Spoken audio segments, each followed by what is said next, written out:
तीसरा डी जो डॉक्टर अंबेडकर से जुड़ा हुआ है वो है धम्मा। बुद्ध से बहुत प्रभावित है, बहुत। और एक बात बुद्धा एंड इस गॉस्पेल में लिखते हैं कि बस एक बात मुझे बुद्ध की बहुत पसंद है कि बुद्ध मानव गरिमा को सर्वोच्च स्थान देते हैं कि तुमसे बड़ा कोई नहीं। हिंदू धर्म में भगवान, इस्लाम में अल्लाह, क्रिश्चियनिटी में गॉड। तो अब अगर तुम हिंदू धर्म से छोड़कर, हिंदू रिलीजन को तुमने छोड़ा और तुम इस्लाम में आ गए, या इस्लाम को तुमने छोड़ा और तुमने क्रिश्चियनिटी अपना ली, तो यहां भगवान, अब तुमने भगवान को छोड़ा तो तुम अल्लाह की शरण में आ गए, अब तुम अल्लाह को छोड़ोगे तो तुम गॉड की शरण में आ जाओगे।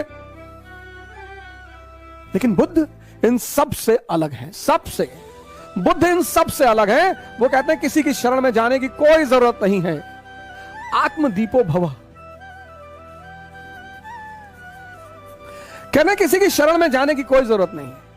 यह बात डॉक्टर अंबेडकर ने अपनी किताब में व्यक्त किया कि मुझे बुद्ध पसंद क्यों है, मैं क्यों बुद्ध धर्म की तरफ जा रहा हूं। 14 अक्टूबर 1956 बुद्ध धर्म तो भारत में खत्म हो चुका था। तो डॉक्टर अंबेडकर ने, अब बुद्ध धर्म के 3 सेक्ट हैं प्रमुख, हीनयान, महायान, वज्रयान। डॉक्टर अंबेडकर ने कहा नवयान,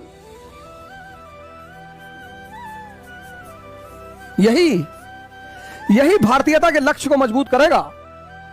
नवयान, हीनयान, महायान, बुद्धयान। समय के साथ परिस्थितियां बदलती हैं। हीनयान 2 चीजों का सम्मिश्रण है, एक मुक्ति का, लिबरेशन का, और दूसरा इगैलिटेरियनिज्म का। नवयान, क्या कॉन्सेप्ट दिया डॉक्टर अंबेडकर ने। नवयान, बुद्ध का एक नया रूप। नवयान, इस नवयान में बैठकर हर भारतीय एनलाइटेंड हो सकता है, जागृत हो सकता है, उसे किसी की कोई जरूरत नहीं। नवयान, उसे किसी की कोई जरूरत नहीं। और इस नवयान में सम्मिलित प्रति व्यक्ति भारतीय होगा। ना वो हिंदू होगा, ना वो मुसलमान होगा, ना वो शूद्र होगा, ना वो ब्राह्मण होगा, ना वो क्षत्रिय होगा। और यही भारत का भविष्य है। क्या विचारधारा रही होगी उस व्यक्ति की, यही भारत का भविष्य है।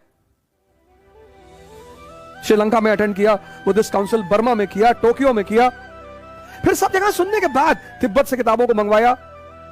तब उन्होंने एक नए कॉन्सेप्ट को पैदा किया, नवयान।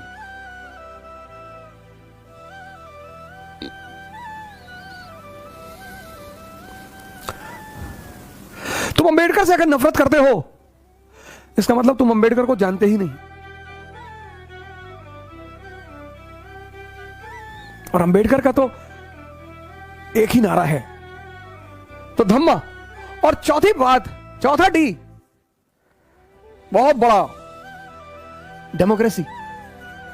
लेकिन डेमोक्रेसी पाने के लिए शिक्षित होना पड़ेगा, लिटरेट। डेमोक्रेसी सबका खेल नहीं है। आजकल हमारे बड़े सारे लीडर हैं, कह रहे मूंछ रखो। ये तो अंबेडकर ने नहीं कहा। अंबेडकर का चेहरा देखो, भगवान की तरह क्लीन शेव्ड। मूंछ तो राक्षस लोग रखते हैं,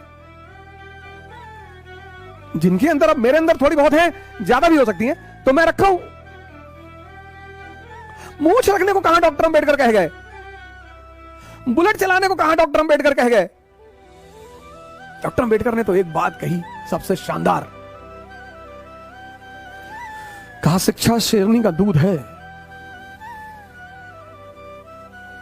जो पिएगा वो दहाड़ेगा। इसलिए तो किताब ली हुई उनकी फोटो आती है। मोक्ष मुक्ति नहीं है, बुक मुक्ति है, बुक, किताब। हर दलित व्यक्ति, शोषित व्यक्ति, परेशान व्यक्ति बस किताबों से दोस्ती कर ले। इतनी इज्जत डॉक्टर अंबेडकर को क्यों मिली? दलित थे इसलिए? नहीं। रिजर्वेशन? नहीं, क्योंकि उनसे शिक्षा में मुकाबला करने वाला कोई नहीं था।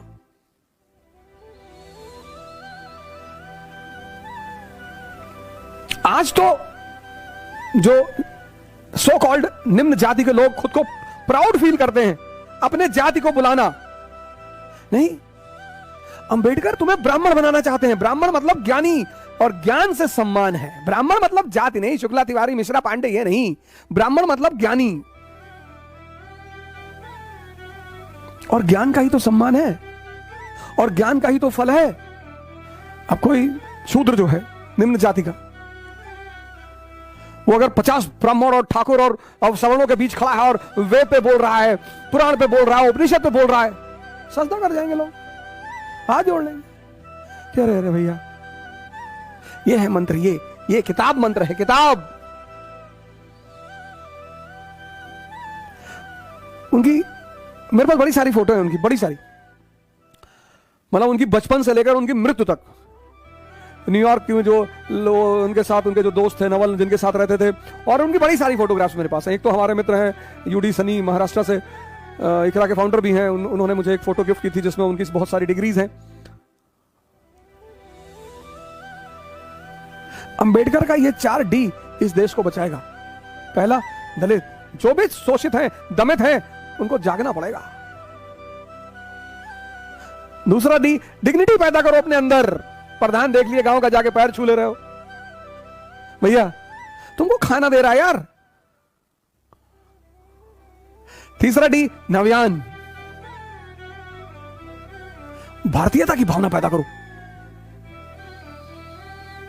नव्यान। अंबेडकर का बड़ा प्यारा कॉन्सेप्ट है नव्यान। और चौथा D, डेमोक्रेसी, और डेमोक्रेसी का आधार स्तंभ है एजुकेशन।